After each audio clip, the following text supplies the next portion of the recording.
Hi, I'm Danny with eTrailer, and today we're going to take a look at, and I'm going to show you how to install the TorkLift StableLoad suspension upgrade on our 2025 Chevrolet Silverado 1500. This system will help with drivability when you have those trailers on the back or heavier loads in the bed. It's also going to help with porpoising, so if you hook that trailer up and you experience that bouncing on the road, this will help decrease that. These also work in conjunction with airbags, so if you already have airbags, you can use these, and that'll help decrease the PSI you need to set the airbags when you have those heavy loads in there, and it's just going to make your overall ride better. The biggest reason to get this suspension enhancement over other ones on the market is you can completely disengage them, so then your drive is going to be exactly the same before you installed them.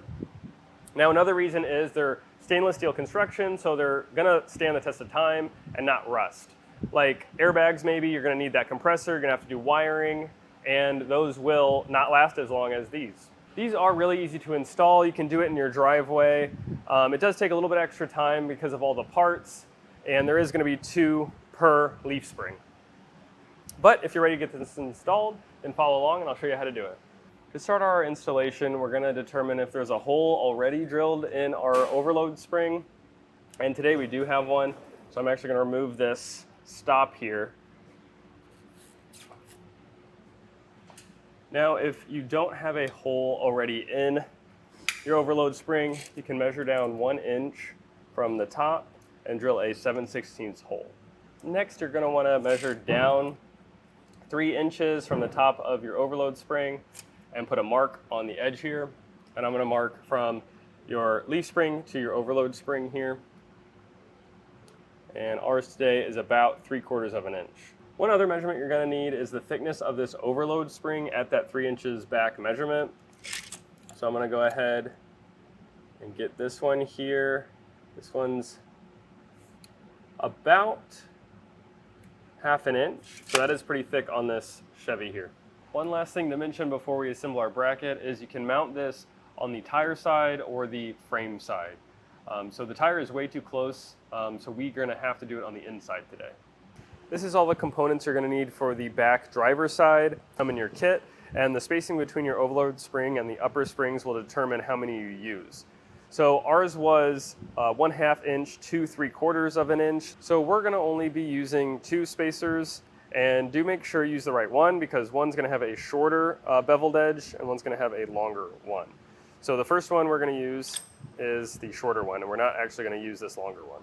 I'm going to take the 1.25 inch bolt that comes in the kit. I'm going to go through the bottom and up through the top here and get this nylock washer on. Now I can get this tightened down with a 15mm socket and wrench. Make sure that these are lined up when you're tighten this down. And I left this a tiny bit loose just so I can get our bigger bolt in. So this is going to be 2.5 inches. We're going to go through the top here, and you may need to thread it on because there's some burrs in there. It might be in the way. Now we can go ahead and put our washers on. So the thickness of our lower overload spring is going to determine how many spacers we need. So we had about 1/2 inch. So you're going to want to make that even or a little bit more, just so they can rotate freely when it's up there. Now on the mounting plate here, I have this rubber grommet, and you're just going to want to put this in this hole here. Now we can go ahead and put our wedge pack into this hole on our mounting plate. We'll go ahead and put this bolt through and get a nylock washer tightened down. So I'll be using a 19mm socket and wrench for this one. And you're not going to want to go too tight because you're going to want this to rotate still. And now this can freely rotate. So now this is in the disengaged position. I will go ahead and put our pin where it needs to go. We can now put our bolt in our overload spring, but what we did was we used a pull jack to give us a little bit of extra room to work with. If you're doing this on the ground, you could use a floor jack and get the same result. But that hole that you either drilled or was already there, you can get the low profile hex head in your kit and a flat washer and get this through that hole. Now on the front ones especially, you may need to actually use a pry bar and get yourself a little bit extra room to get that in there. Now we can put our assembly in place. get a nylock nut on and get this tightened down. Now we're going to go ahead and put some hardware in these holes here so this doesn't pivot over time. And on this top one, I'm actually going to remove this pin, get this out of the way a little bit. Put that one there. And on this side, I'm going to use this upper hole here. I'm going to go to the bottom and get the nylock nut on. Now I'm going to use a 7/16 socket and wrench to get these tightened down. Now I'm going to go ahead and torque all the hardware down to the specs and the instructions. I'm going to start here with the one going into our spring. And the other one we're going to want to torque is going to be the one securing our spacers in the top plate here. So this bolt back here.